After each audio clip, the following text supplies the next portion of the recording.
Durand n'aura pas fait faux bond une seconde fois.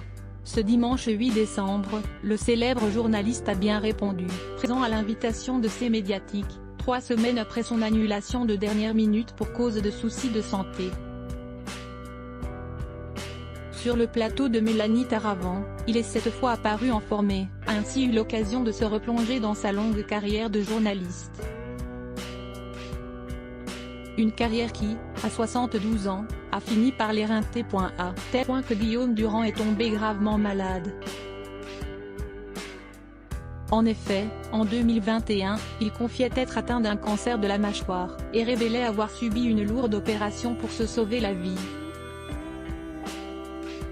La maladie avait malheureusement eu le temps d'engendrer des conséquences physiques, dont une perte de poids très importante. Et selon lui, tout est arrivé à cause du rythme intense qu'il a mené toute sa vie. Ce qui est très emmerdant, c'est qu'à un moment, on perd le fil de sa propre vie parce qu'au fond l'avantage d'être journaliste, note de la rédaction, c'est d'avoir vraiment vu ce qu'il se passait et pas simplement dans les journaux, et ça c'est formidable, mais le défaut considérable c'est qu'effectivement on s'oublie. Par exemple, moi je suis tombée très malade et je suis tombée très malade alors que je n'avais aucun signe, aucune addiction, rien.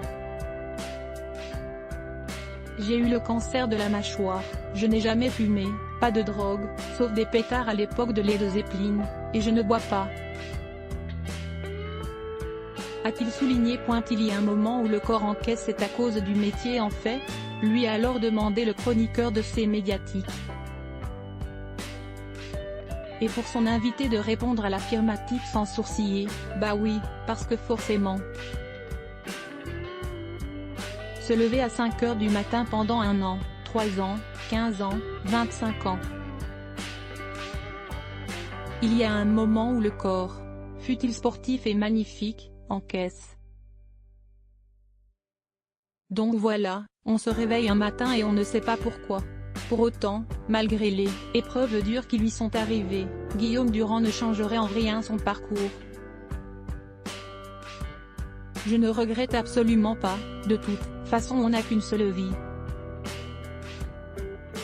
Il faut en profiter, je ne regrette pas du tout, c'est une expérience phénoménale, a-t-il confié. Rappelons qu'en novembre 2022, en interview sur France Inter, il indiquait ne pas être totalement sorti d'affaire. Je ne suis pas guéri, on n'en sait rien du tout, c'est très aléatoire mais je vais bien. J'ai appris à vivre avec ça. Il faut prendre la peur de la mort par la main, la dominer et continuer à avancer.